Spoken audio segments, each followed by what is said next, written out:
senhores telespectadores, eu não tenho razão nenhuma para esconder que eu vi aproximar-se o fim deste ano 98 sem que houvesse uma homenagem, uma grande homenagem à viagem do Vasco da Gama.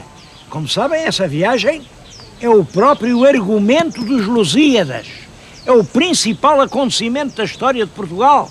Bom, os meses passavam, veio o inverno e a primavera, e brilhou o outono e houve a Expo, e nada de homenagens ao Vasco da Gama. Bom, eu hoje sinto-me particularmente realizado porque a homenagem que era precisa, afinal, foi feita. Não foi feita onde eu gostava que fosse. Bom, eu realmente gostava de ver isto na Expo, não pode ser. Bem, ao menos no centro de Lisboa, que lindo era ver isto no Terreiro do Paço. Bom, mas também não foi. O Terreiro do Paço, bom, é para quem passa por lá. Mas vim encontrar uma evocação dos 10 cantos dos Lusíadas aqui no Extremo Oriente, no Jardim de Camões. Bem no chão estão imagens alegóricas de cada um dos 10 cantos. Como é que foram fazer essas imagens? Também isso foi bonito. Sabem que morreu há poucos meses um dos grandes ilustradores portugueses que até hoje existiram. Para mim é um dos maiores. É o Lima de Freitas. O Lima de Freitas é realmente prodigioso. Tinha uma capacidade de evocação poética incomparável. Bom, e ele, numa edição dos Lusíadas, é esta edição que eu tenho aqui,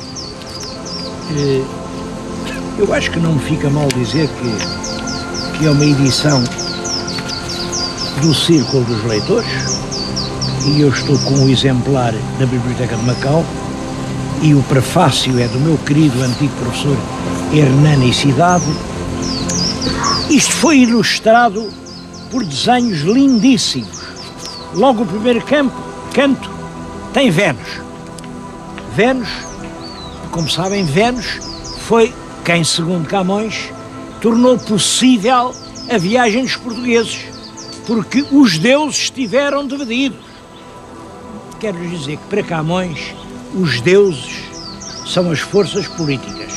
Há sempre a força do não e a força do sim. Bom, esta gravura mostra a força do não, cá está ele, é o vácuo, que não quer que os portugueses cheguem ao Oriente, porque, diz ele, os meus feitos no Oriente esquecidos serão se lá chegar a lusitana gente. E ele tinha conquistado o Oriente. Mas é claro, há a Vênus. E a Vênus que está aqui diz que sim, diz que quer que os portugueses consigam chegar ao Oriente. E porquê? Quer porque a Vênus, para o Camões, era latina. E quando os portugueses falam, Vênus lembra-se da sua língua de infância, do seu doce latim. Ao ouvir os portugueses, ela até imagina, com pouca corrupção, que é latina. Ora bem, o que é que fizeram aqui em Macau? Estas imagens do Lima de Freitas deram-nas a um artista ilustre, o Jorge Estrela. O Jorge Estrela transformou isto num desenho de calceteiro. Está ali o desenho do calceteiro e depois calceteiros asiáticos, pegando em pedra branca e preta vinda de Portugal, puseram aqui no jardim a Vênus a proteger a navegação portuguesa.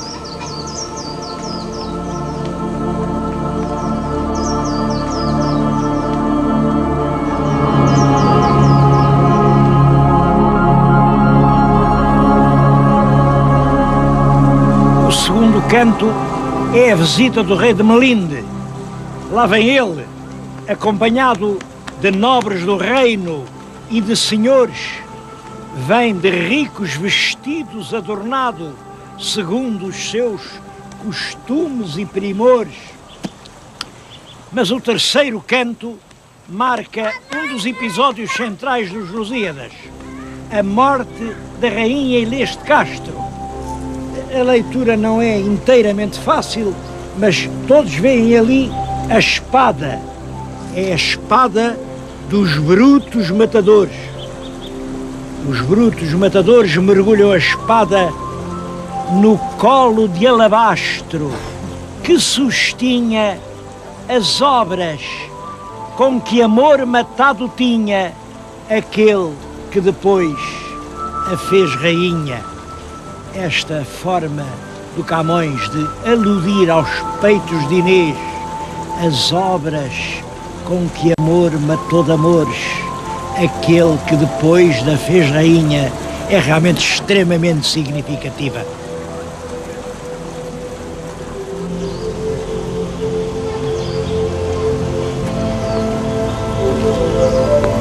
Os Lusíadas vão contando a história de Portugal até que chega ao tempo do rei Dom Manuel.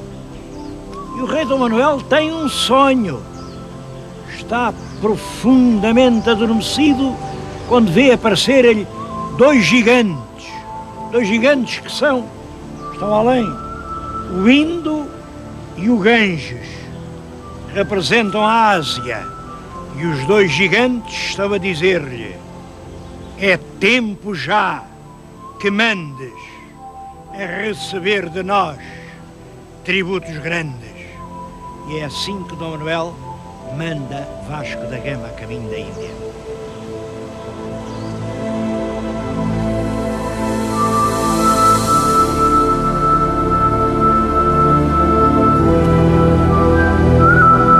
Canto quinto. O gigante Adamastor. Aí está ele, o gigante Adamastor, com um tom de voz nos fala horrendo e grosso, que parece sair do mar profundo. Arrepiam-se as carnes e os cabelos a mim a todos, só de ouvi-lo e vê-lo.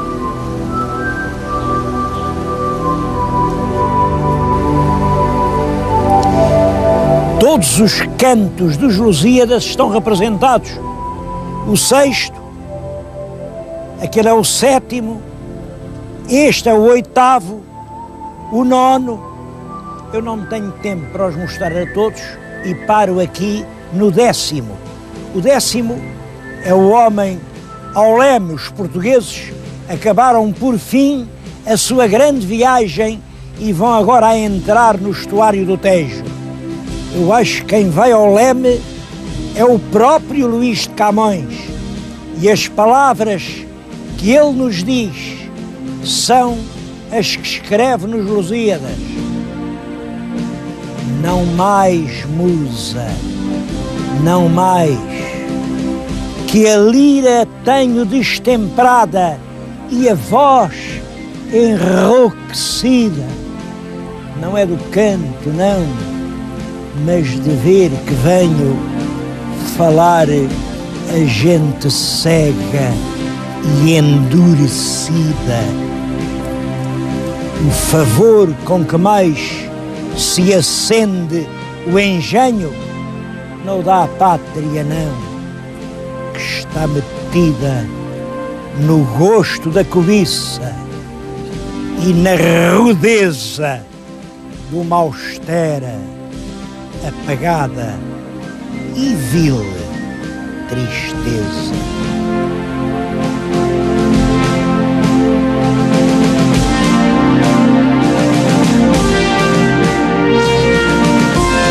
Senhores telespectadores, todos sabem que estes programas são gravados com uma certa antecedência. Ora bem, eu estou a gravar estas palavras no dia 9 de novembro de 1998.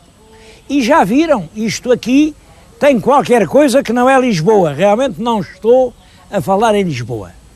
Estou-lhes a falar em Macau, diante daqueles penedos. Aqueles penedos são a Gruta de Camões. Foi ali que Camões passou 3 anos da sua vida. Mas o que eu lhes queria dizer é que esta manhã todos os portugueses de Macau, logo às 8 de manhã, ligaram a televisão ansiosos para saber, afinal, o que é que aconteceu, sim ou não, sim ou não. Bom, depois lá vieram os resultados, não vou dizê-los, já lá vão 20 dias, toda a gente até já os esqueceu. Pois foi, claro, o não ganhou, 2,5 milhões de portugueses disseram que não, e o sim teve 1,5 milhão, isto números redondos. Nesta altura eu ainda continuo a ouvir Lisboa, estou a ouvir muitos comentários dos políticos, o que é que quer dizer não, isto tem esta significação. Oh meu Deus, então vocês não veem, é preciso não conhecer o povo português. O povo disse não, por uma razão muito simples. Somos um povo conservador que não gosta de novidades. A palavra exata nem é conservador, é misoneísta. Misoneísta quer dizer ter o horror da coisa nova. O português foi sempre isso. Não gosta de coisas novas. E, portanto, vinha aí regiões e disseram que não.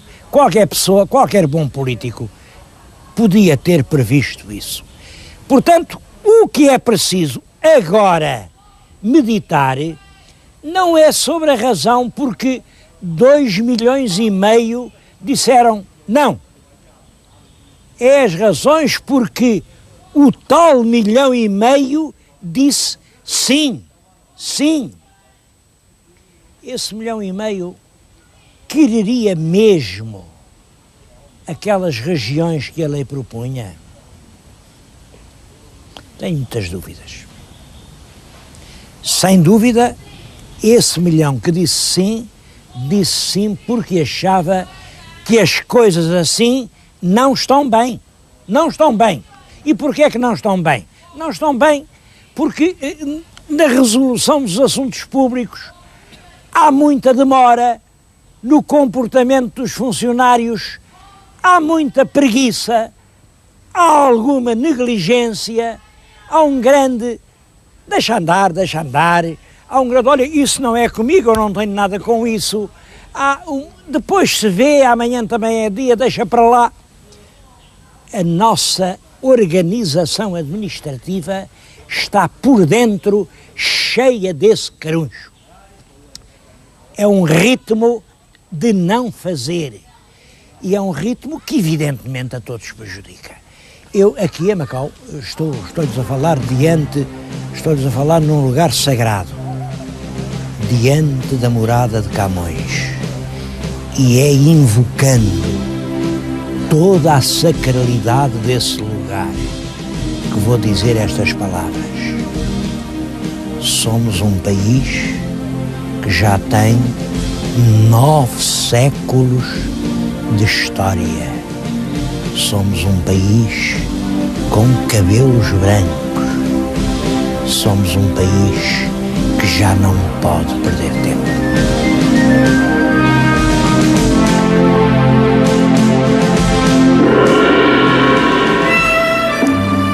Como sabem, quando os portugueses chegaram aqui, deram à cidade um nome muito bonito. Cidade do Santo Nome de Deus de Macau. Bom, isto vem realmente daquele templo à deusa Amá. Porto dizia-se Cao, portanto o Porto de Amá era Amacao, e os portugueses disseram Cidade do Nome de Deus de Macau. É bonito, mas se fosse eu o padrinho da cidade, tinha-lhe dado um nome diferente, tinha-lhe chamado Entroncamento. Bom, entroncamento, como sabem em Portugal, chamamos entroncamento ao lugar onde se cruzam 2 linhas, onde entroncam 2 caminhos.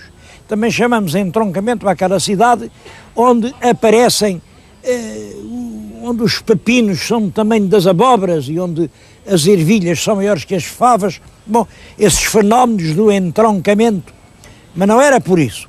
É porque realmente aqui se encontraram a linha do Oriente com a linha do Ocidente. Ainda hoje, quem visita a cidade nota isso de uma forma muito sensível. Por isso, esta cidade devia realmente ser declarada Património da Humanidade. O entroncamento do Oriente com o Ocidente.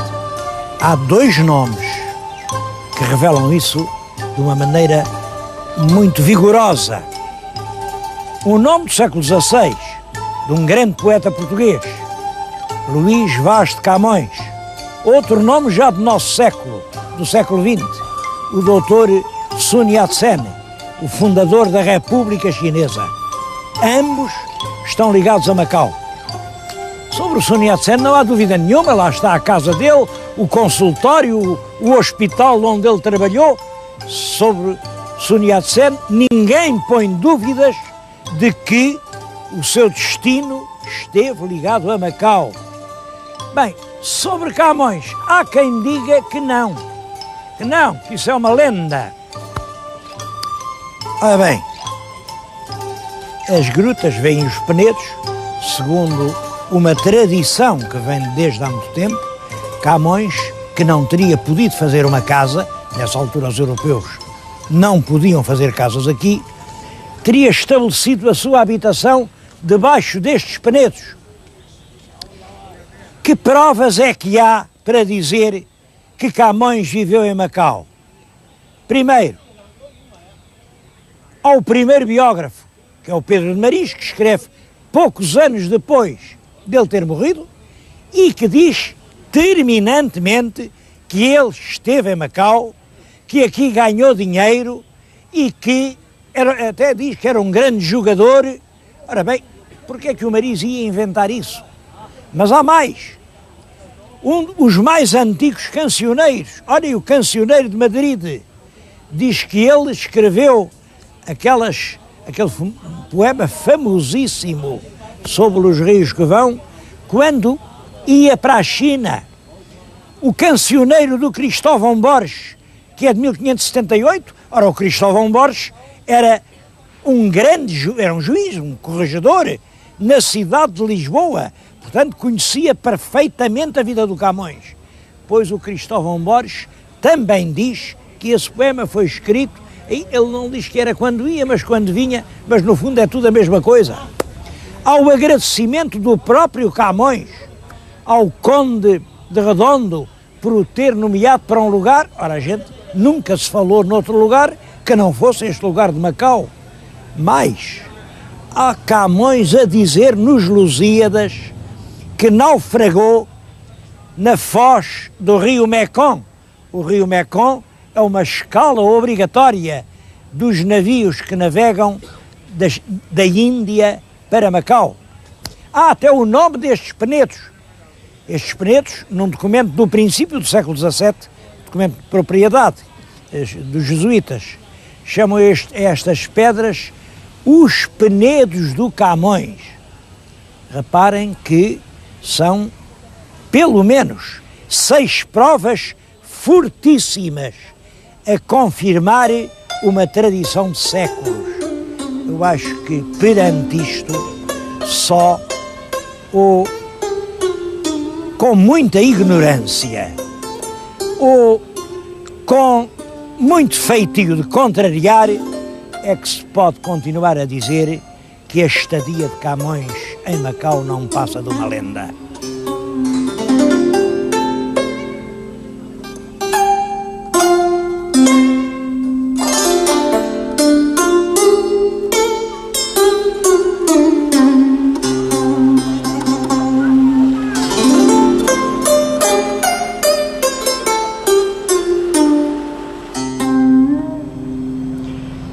Aqui em Macau as coisas andam muito mais depressa.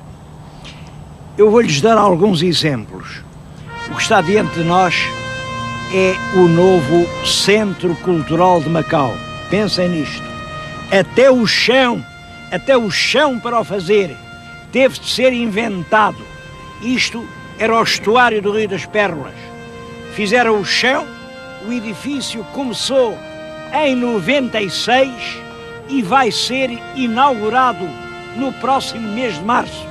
São 44 mil metros quadrados, trabalham aqui trabalhadores de 5 nacionalidades. A obra, que aliás é lindíssima, é de um arquiteto português.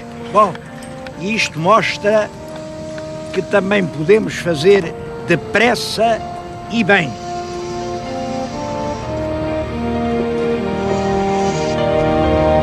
O ritmo da construção em Macau é realmente surpreendente para um europeu. Reparem num prédio daqueles.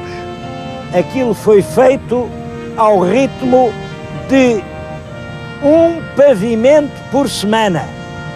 Ele tem 13 andares, mais 2 estacionamentos, 13 e 2, 15 semanas. Naturalmente, estou a exagerar um pouco, porque é claro, há sempre o problema das fundações.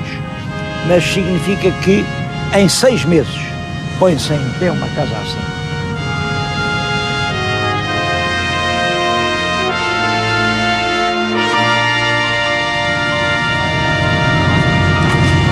Mas o exemplo mais eloquente é o da nova ponte. Já viram que eu estou aqui com um capacete? Isto não é cenário, é porque estou num estaleiro de obras onde é obrigatório andar de capacete. Trata-se nem mais nem menos do que isto. Estamos a construir uma nova ponte que liga Macau à China. Vêem aquela terra em frente? Aquilo é China. Estão a trabalhar nisto ativamente, noite e dia, milhares de pessoas. E esta ponte, que agora apenas começa, o que vem ali são os bate-estacas a cravar as primeiras fundações. Bem, esta ponte vai estar pronta em outubro. Estou-lhes a falar em novembro de 98, vai estar pronta em outubro de 99. Como é que isto é possível? Bom, olha, é possível, claro, primeiro, por causa da competência dos técnicos. Segundo, porque há realmente aqui grandes quantidades de mão de obra. Depois, por causa das extraordinárias qualidades do trabalhador chinês. Por último, por causa do bom entendimento entre portugueses e chineses. Nós estamos a trabalhar de cá para lá, eles estão a trabalhar de lá para cá, e assim, quando todos trabalham, tudo se faz muito depressa.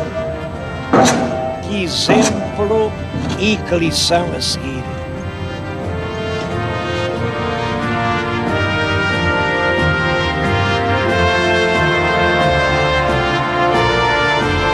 O outro grande vulto que fica ligado à história de Macau é o Dr. Sun Yat-sen. É o fundador da República Chinesa. Por sinal que é o único dos heróis modernos que é venerado em toda a China, tanto aqui, na China continental, como na Formosa, apesar da inimizade que existe entre esses dois territórios.